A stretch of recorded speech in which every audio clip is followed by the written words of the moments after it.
Hey everyone, welcome back to another episode of Richard Metal Fan Interviews. This is episode number 12, and today's guest, we get to talk to Killian Power. He is one of the vocalists for the Swedish metal band Demotional, and today we're going to be talking about basically his introduction to metal, what made him want to be a vocalist, the history of the band, and as well as we're going to be talking about their new album, which comes out tomorrow, entitled Scandinavian Aftermath.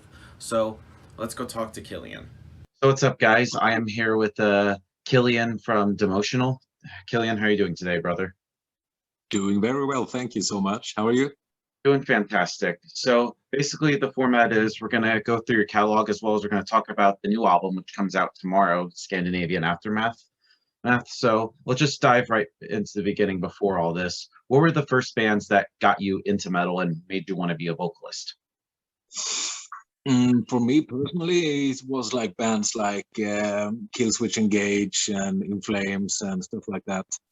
And in the really early days, the band that actually got me into metal in the first place was like Scooter. You know, they had this German band, but they had like this song called Fire, and I liked the guitars in that one when I was really young, and I was like, yeah, that's awesome.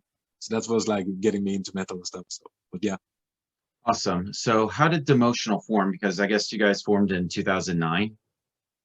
Yeah, that's correct. It was actually, I was living with the guitarist. We lived in the same apartment when we were studying, and he was like studying to be a sound engineer. And he had this project going on where he was going to engineer the sound of a song that he made. And he just asked me if I wanted to try to sing, and I would have like, I didn't know how to sing. I never sung in my life. Like I was a drummer. So, but I was like, sure, I can do it, give it a try. And that's how the band was started. We liked how it sounded, and we just continued. Dude, awesome. And I guess in 2009 you also released your debut video called When She Cries. Right? And I thought that was a pretty good song. Like, how did you all decide to like the whole recording process for that song and like the video and everything? The video was actually a part of his university project. So we worked with our good friend Kigge, and it was one of his first projects as well with the filming. So we just winged it. We didn't know what we were doing, and we didn't have any experience with it. So we just hired some musicians. The band wasn't even complete then. We were like 2 or 3 members, and the rest was just hired stage musicians. So the band know that. Yeah, the band wasn't complete until like 2011 or something like that. And so in the beginning, we just hit the woods and started recording. Okay, so because I think it was at that time, it was like you, CK, I have no idea who else, probably me, CK, and Sebastian, and actually Tommy, the drummer. Yeah, but he didn't really join. He was just a session musician then. He didn't join the band. He joined several years later. All right, so then I guess it was after that you got then Chris and Johan joined. Yeah, exactly. Yeah.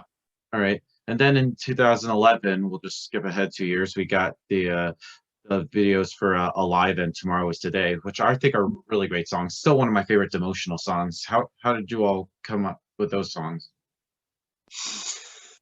I actually really like them as well. I think those old songs really sound the most Demotional to me, and I feel that our new album that we release now just within a couple of days have that similar sound where we really have that Demotional sound. And I mean, Johan and Chris that joined the band have had a huge influence in the band's musical creation, and we just think alike when it comes to music, so it's very easy to write music together actually. Right, and I also noticed in the video for Tomorrow Is Today, I don't think Chris was in the video. Which video are you referring to?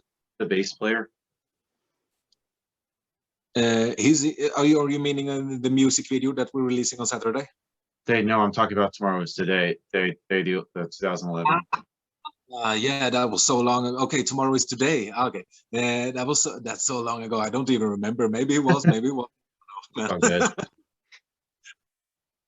Good. But yeah, we're actually releasing a new music video now this Saturday. So yeah, I saw that today. I'm sure pretty looking forward to that. And then, of course, 2013, you get your debut album, State in Denial. And I think it was around the time you got signed to your first label called Dead End Exit Records. How did they find you guys? Well, you know, when you're a young, new started band, you say the first thing that you're starting to hunt is a record deal. You know, you want that sweet deal, and that's when you know basically that you're going somewhere. So I don't know really how we stumbled upon them, but we started to talk each other and we hit it off, and we just like, yeah, let's do this. And that was our first record deal, and we had them for like 2 albums, and now we're going solo. Awesome. Awesome. And then I think you also did the re-recorded thing of When She Cries, Tomorrow Is Today, and Alive. What was it like redoing those songs that you've already done a couple years prior? Because I noticed in the final versions, it's a lot, the production's a lot more crisp and clear. Yeah. The first versions were like we made them ourselves in our home studio in like yeah, the quality was really bad, so we felt that we needed to re-record them a little bit, so you just can be proud of them when we release them in a proper way. Yeah, and I noticed like you and CK's vocals change. I noticed like going back to, of course, When She Cries, the video, you know, CK's voice is a lot more higher screams, but then it's more in the mid range that what he's known for today. And Yeah, of course, your voice is a lot more commanding and powerful. Yeah, we're going by learning by doing stuff. So every song we record, we are a little bit better. Awesome. And then a year later in 2014, you dropped your second album, Terraces. Was there like a pressure following up State of Denial, or did you all feel like, let's just keep doing what we're doing? Yeah, just keep doing what we're doing. I feel the second album came so close to the first one, so we had like already so many songs already written. So it was like in the same area as the first album that we wrote those songs. So we had so much material, so we just like, fuck it, let's do another album right away. So yeah, I mean, I guess, yeah, and on that you of course had Pontus from Dead by April produce sing it. How did you get in touch with them? I think it was when we were playing with them for some tours or some shows and stuff like that, and we just felt a connection, and we like hung out and just had a really good time. And we heard that he was actually producing for Dead by April and for other bands, and we liked what they did with those. So we were like, yeah, try us out. Couldn't hurt, and we had a really good collaboration there. So awesome. So I guessing, does he like have a role in like influencing the music? Because like the producer in a way could almost be like the fourth member or the fifth member, and if you guys' case the seventh member, or if you're in Slipknot, like the 10th member. Yeah, but of course the producer always has some influence on the end product. You know, we try to stay as true to our base roots as possible. So, but it's inevitable that they have some saying in it, because they're putting their label on the end product, so they want to put their touch on it. And I think that with the way the songs sounded, it was very crisp and light. The albums that Pontus produced, that's his touch. And now when we're working with Dino, we can clearly hear a difference in how they are working. So of course it affects the music in the end. Awesome. So we go into 2017 with your last album, Discovery, which I think is a pretty good album. And I think also from what I looked up, you were signed to Artgate Records, if that's correct. Yeah, I've seen that a lot around the internet, but that's actually not true. We have never been signed with them, but we did a promotion deal with them. They helped us with some marketing in Spain and stuff like that, but we never signed with them or anything. Oh wow, I didn't even know that. I was just looking on Discogs and it said it was signed from there. So I guess you know. Yeah, but with the Discovery, I feel that really liked that album, but it's an uneven album. There's some really good songs on there, and there's some really bad ones. So it felt like that was the album that was most diverse in the quality, according to me personally. Yeah, I would say. Yeah, and of course, like in 2018, you dropped probably the song that really got me into you guys and how I discovered it all was Invincible. Well, that's like, yeah, I love that song, and I loved how the video with you and the young guy. I guess y'all were doing a tour together, and y'all like filmed the music video while they filmed theirs at the same time. Yeah, It was really cool. We were like 4 bands, and we were in this big barn in this the west coast of Sweden, and we just went ham and the whole day, and we recorded a bunch of music videos, and we had a good time. Awesome. And so now we're going to be talking about your upcoming album, Scandinavian Aftermath, which comes out tomorrow. Bro, now can you just talk about like how the whole writing and recording process, how that came to be? We felt that for this album we really wanted to take our time. We wanted to like be super detailed about the songwriting, about the lyrics, and we wanted every aspect about every song to be a banger, to be a hit. You know, we didn't want any fillers, and we just wanted to make a solid, good album. And I mean, it's 14 songs, so it's a pretty massive one. Yeah, all filler, no filler. No filler, and we feel that we can really be proud of every single song on that album. So I'm actually super excited for the release of this one. Okay, so like the songs that we've heard so far, Bizarre, Boiling Point, Cornered, and Don't Wake Me Up, is that like a clear representation of what Scandinavian Aftermath is going to be, or is it just like the tip of the iceberg, so to speak?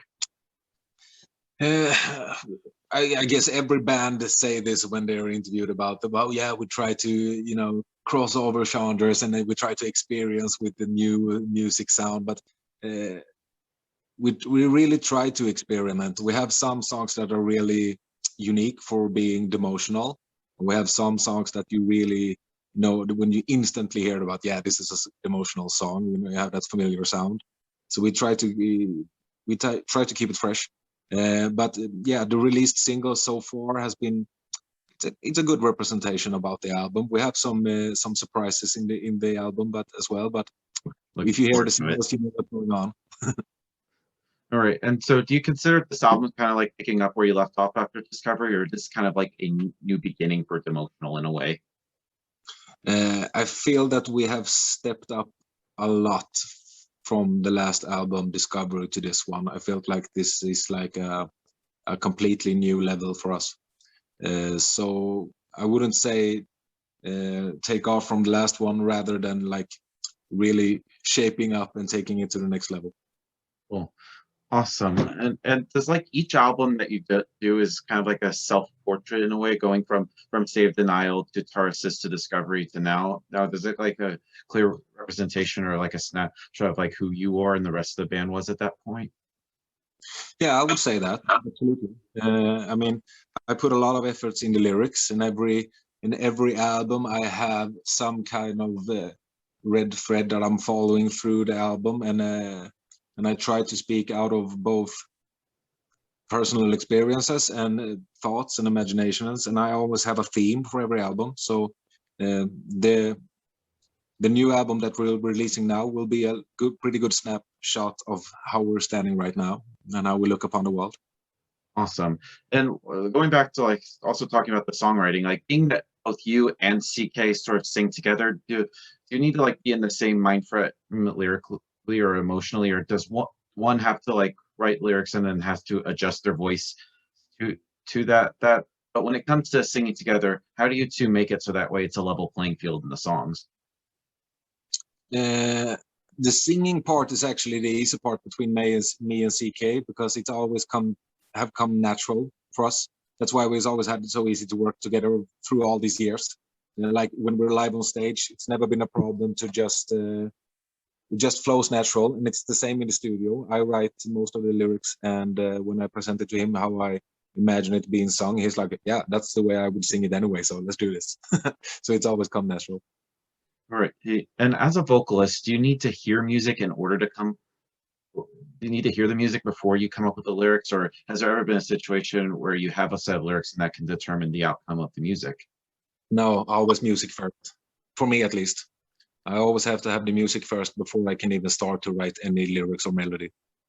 Yeah, sorry. Right. So do you need do you like to leave the lyrics open to interpretation, or do you try to engage the listener in what the message behind the songs are? I actually like it when it's open for interpretation, because I think that if I limit the songwriting to be too obvious or too specific, it takes away some of the magic from it. And I mean, people will always try to interpret lyrics in their own way. So I think that if I can encourage that, it makes it more personal for the listener, you know. Even though I have my agenda behind the lyrics, I never say them, and I never like being super obvious with them. So it's always up to the listener. All right, so I got 2 more questions for you. Yeah, and you ready for the hardest part of the interview? Go for it. How do you know when a song is done? Oh, oh my God, that's a hard question. I mean, I guess when you come to that point when you keep adding stuff and you feel that it doesn't actually provide anything extra to the song, it almost like make it even worse. It gets too crowded. That's when you know that you're okay. This song has reached its limit, and once we come to that point, we start working with the producer who starts to clean it up and like, you know, work with the different magic tools that they use. And once we have had like a couple of months of arguing and fist fights, then we know that the song is done. Awesome. And then the final question I wanted to ask you is just coming from Sweden, I feel like there's just a lot of great bands like Demotional, Dead by April, The Unguided. Of course, we have the Gothenburg scene with At the Gates, it's Dark Tranquility, The In Flames, The Haunted, or even like going the old school death metal like Entombed, Unleashed, and Bloodbath. There's so many great metal bands from Sweden. So is there like a scene in there where in Sweden that you all felt a part of, or what's the goal for Demotional to just get out there and play to like other countries and different audiences? I think that we have a pretty good culture for cultivating bands. I think that we are allowed the opportunity to try things out, and we have great places to play. And like when we were growing up, we had this like clubhouses that gave away free session rooms that we could like play for free, and like we could rehearse, and people helping us grow as musicians and stuff like that. So we had like this base of giving us the opportunity to grow as bands all over Sweden. And of course, when you hear another great Swedish band, you want to be as great as them or even better. So we start to compete with each other. And every Swedish metal band basically know each other because it's a pretty small country, you know.